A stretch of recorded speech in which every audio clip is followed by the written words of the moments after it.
All right, this is John Kohler with growingyourgreens.com. Today I have a very exciting episode for you. Got my good friend here, Don Weaver, and I consider Don the expert. I mean, he did write the book on what we're going to talk about today, and you know I talk about it a lot. It's rock dust. So here's one variety right here called azomite, and azomite is OMRI certified, so you can use it in organic growing, and you should be using it in organic growing. In any case, we're going to have Don answer some questions about rock dust. Like, one of the biggest questions I get is, hey John, where do I get rock dust? You know, I can't find the azomite or the Gaia green, so what should I do? Should I put, granite dust on my crops? I mean, should I put, I don't know, dolomite on my crops? What should I do? So we got the expert here that's going to answer some questions. So Don, tell us about how long you've been into using rock dust and what it could do for a person's plants. Okay, John, thanks for inviting me. First of all, I'd just like to mention I consider Mother Nature the grand expert of all this, and I've been a student of her and the soil and ecology and growing healthy food for 33 years, as long as I've been a raw food, or actually 34 this month, so about 34 years, and I've studied all the different perspectives on organic agriculture and permaculture and realized that the foundation of healthy soil is the mineral base, which comes from the rocks of the Earth's crust. And in many soils, many parts of the world, the minerals have been depleted and leached out of the soil and exported in many cases by, agribusiness mining practices. So we need to replenish the minerals as the basis for healthy soil and healthy crops and healthy human body, mind, spirits. So Don, why don't you tell us about your background and how you got into growing organically and using rock dust minerals? All right, well, I became an organic gardener in the late 70s, and I began reading a brilliant author named John Hamaker, who was a pioneer in the use of rock powder for replenishing the mineral base in the soil, which is the foundation of soil health and human health, the quality and quantity of food and other crops and vegetation on the earth. So I just saw his inspiring articles and learned about his results and the results other people were getting with remineralizing with rock powder, which is largely overlooked in organic agriculture, which emphasizes adding back compost and mulch and organic materials, but all those organic materials are grown out of the soil foundation, which is made up of mineral particles primarily. So like the earth was once a molten rock, cooled down, somehow that rock became a paradise, and that's through the action of microbial life on the rocks, turning rock minerals, fine dusty rock minerals, into living organic protoplasm of the microorganisms, and then they provide the food for the whole chain of life, all the vegetation, the huge trees, everything. It's dependent on the microbes, they're dependent on the minerals, so that's why we add rock dust minerals back to the soil. So do you think that organic gardening and organic growing practices like minerals should be like the base of that whole practice? I mean, right now it's not. It's like... Yeah, I do. I think most organic farmers are dependent on large imports of organic matter from primarily from animal-based agriculture industries, the chicken houses, the beef feedlots, and the other animal byproducts industry. They're dependent on composted animal manure to a large extent. Of course, all animal and human manure ideally should go back to the soil to replenish it, but if we're dependent for our fertilizer on the often toxic animal-based industry and the destructive industry that it tends to be in the modern world, then we're just supporting, through buying the manure, we're supporting a destructive practice on the whole. So we can, if we emphasize minerals as the basis, the minerals will allow the soil to produce a lot more organic matter right in place, so we can compost our garden and farm crops and have a lot of organic matter from fertile soil. And if we need much less imported, if any, from organic matter from outside. That should be going on some other land where it was grown ideally. So we try to close the cycle, close the loop of organic matter. And again, the minerals are the basis of that. Once we get the minerals up to a high level in the soil, then it can be pretty self-sustaining as long as we're returning the organic matter that's grown out of it. So the foundation of organic agriculture, I think, should be remineralization of the soil with a full spectrum rock dust, not just a dolomite or granite dust like we were talking about before, but a mixture of different types of rocks like you typically see in a riverbed or a glacial gravel bed, where the river or the glaciers have mixed together many strata and types of rocks, so you get a broad spectrum. So just like we want to eat a varied diet of various types of fruits and vegetables and nuts and seeds and whatever else we think we need in our diet, we want to give the soil all the different rock minerals, and then it takes over from there, and nature does its thing of producing fertility and health. And where there's not health, there's something wrong in the whole soil, plant, human system. So when we see human health breaking down, we should think about what's going on in the earlier chains, the earlier links in the chain of life and health. So it's pretty much evident that we should be using the rock dust in the growing, but the problem most of my viewers have, and I've gotten this question, probably the number one question that comes up on rock dust is, where do you get the rock dust? I can't get the azomite or the Gaia Green Glacial rock dust from my local nursery. Nobody sells around here. I've called the big box stores. Well, don't even waste your time calling them. But local garden centers and other places, they just don't sell it. So what can somebody do besides like ordering online? I mean, you can't order this stuff online. I mean, these are 50-pound, 40-pound bags. They're expensive to ship, so it's not super good to be shipping around the country. So what could people do that would be available in their local area to use, Don? Yeah, well, I think local is a good thing to stress because obviously the shipping costs of rock powder can be expensive. I don't discourage people asking their local nurseries and their big box stores about rock dust. At least start to educate them and make them aware of it. A lot of them just don't know. We're not educated about things like rock dust for soil remineralization. There's a website called remineralize.org in Massachusetts. It lists a lot of commercial sources around the country and around the world. Like you could start there. You can also go just to your local, say, phone book in the yellow pages. Under sand and gravel, you'll find the local gravel pits. You can talk to those people and see which ones have byproducts that they're not using or they're selling cheap. Sometimes they give it away, sometimes cheap. And if you get it fairly finely ground, you can ask them if they have rock dust or gravel dust or gravel crusher screenings, they're called. And you want something that can pass through at least some of it through a 200 mesh screen is ideal. That'll make a real fine dust coming through. It doesn't all have to be fine dust, but if a fair percentage, say 15-20% is a fine dust, it's usually great to use for the soil, and you can get it for, as we said, free or at low cost. So again, remineralize.org for the sources list around the world, and then locally ask around, go to the nurseries. There are more and more nurseries carrying it. For example, Down to Earth, I think it's called, in Portland area, I just heard they've sold about 150 tons recently since they started carrying the Gaia Green Glacial rock dust, which comes out of British Columbia. So once people start using it and a nursery starts selling it, the people come back for more because they get such great results normally. And so get a nursery started carrying it, and then they'll see for themselves. They can experiment, they can get feedback from their customers.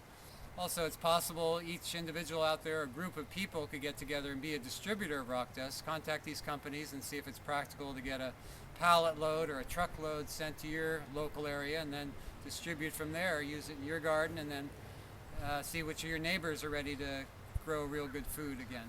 Speaking of real good food, we're surrounded by it here in John Kohler's garden. This stuff tastes so great and it's so good for you. I wish I could eat here more often, but my garden is doing similarly, but he's got an even bigger garden than mine, and it's doing fantastic. So thanks, John. Do you have any other questions about rock dust? I sure do. So once people get the rock dust, whether it's the azomite, the Gaia Green, or whether it's from their rock quarry and just all that stuff, how do you apply it? I mean, how many pounds per square foot do you put in? I mean, should people like mix a scoop in when they plant a new plant? I mean, should they just mix it in their there's the soil, or what? Yeah, I think normally you prepare a whole bed at once, at least at the beginning, prepare a new planting bed. It's good to add a generous amount initially, at least, because you may be trying to make up for, say, 10,000 years of leaching and erosion since the last glacial period remineralized most of the world's soils. So I usually recommend about 1 pound per square foot, 1 pound, and that is equivalent to about 20 tons per acre on a farm scale or an acre scale. And that usually produces immediate great results, and then you have reserve minerals that last probably years, depending how efficient you are in returning the minerals back to the soil through your composting and your mulching systems, and how much you may be sending off the property.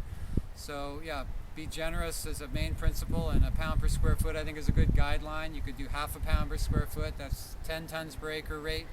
Still should get real good immediate results. If you only have less to work with, you can still see good results with, a quarter a pound per square foot or even less, depending partly how finely ground the rocks are. So that's the way to do it. Be generous.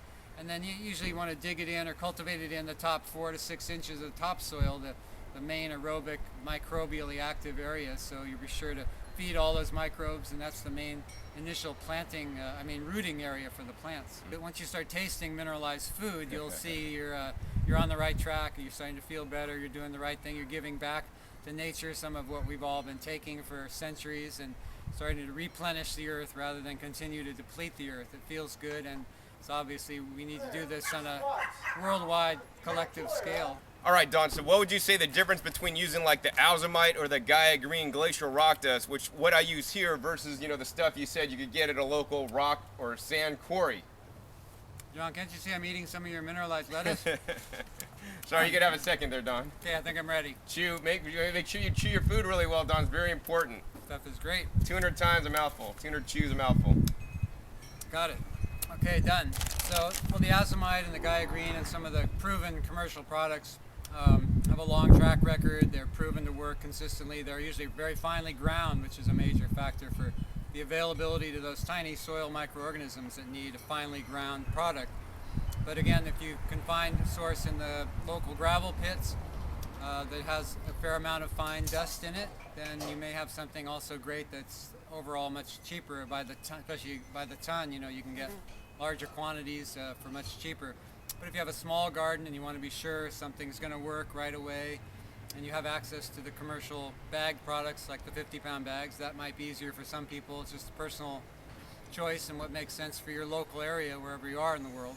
So what about like the quality or quantity of the different minerals and the spectrum of minerals? I mean, can it vary between the different brands from azomite to Gaia Green to like a quarry? Well, they tend to be similar, like mixed rock deposits all around the world tend to be similar in composition overall. None are going to be identical to the other because all the rocks are in different percentages and proportions, but you mainly want to get enough of a mixture which will provide all the minerals, and then nature and the microbes sort out what they need for their metabolic needs. So they'll pick a little bit of boron, a little bit of magnesium, a little bit of zinc, and incorporate it into their protein building. They're building their own tissues and protoplasm, and then taking gases out of the air and building their microbial colonies and communities and civilizations under the ground. And then the plants can just tap into all that wealth and fertility and draw their sustenance from that living soil. The soil doesn't have the microbes. It's basically dead soil, and nothing will grow in it. So it's a matter of feeding the microbes. They eat at the first table, as Dr. William Albrecht used to say, and if we feed them their complete natural diet, then we can start growing our complete natural diet with all the minerals, 30 plus, proven to be essential to the function of our bodies and brains and to prevent cancer and all the diseases. You got to have all the nutrients active in supporting your immune or health system so you stay healthy and don't have to worry about all these so-called diseases of civilization. So the next question I have for you, Don, is some people always ask, if I use the rock dust, hey, I see it has lead in there and it has mercury in there. What about the heavy metal toxicity? Don, what would you say about the heavy metal? I mean, because this does contain metals that can be toxic in high amounts, right? In concentration, yeah. The rocks of the Earth's crust contain all the nutrient elements, and it's apparently the microbes' job to pick and choose the biologically necessary ones and let the other ones go and leach out. Like they're not going to be building, if there is a trace amount of something like mercury or cadmium, they're normally not going to incorporate it into their tissues, or if they do, it's probably because they have a way to use it in their metabolic processes.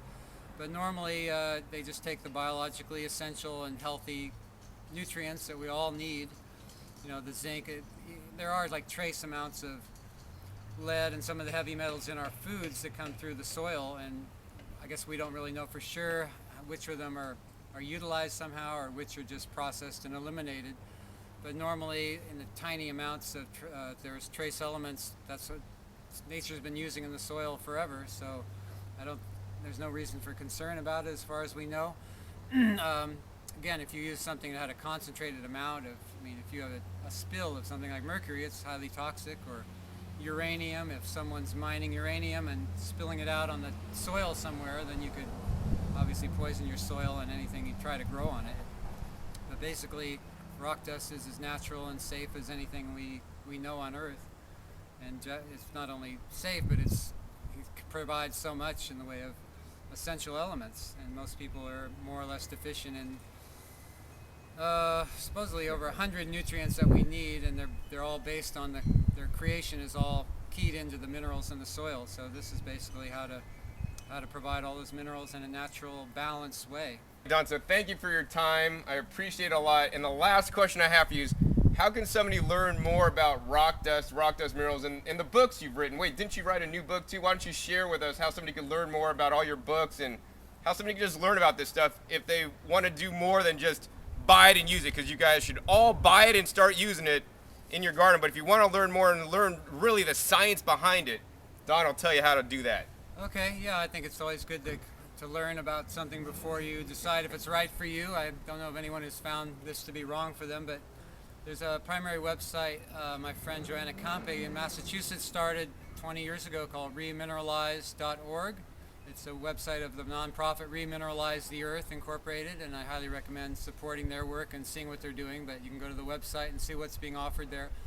The books that I co-author with John Hamaker and author myself are called The Survival of Civilization and To Love and Regenerate the Earth.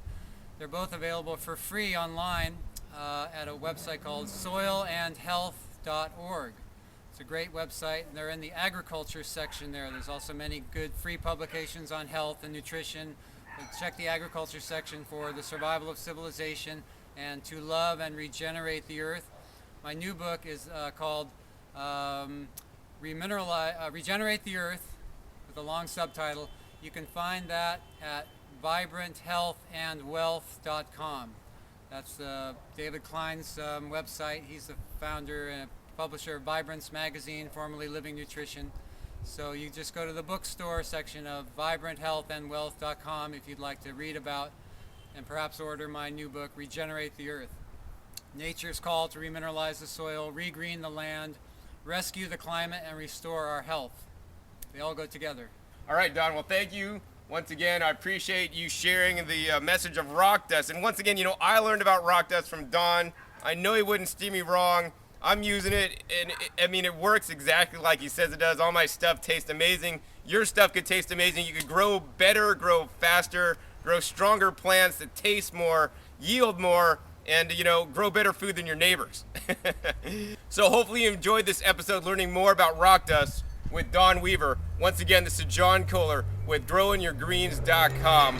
We'll see you next time, and use some rock dust. It's good stuff.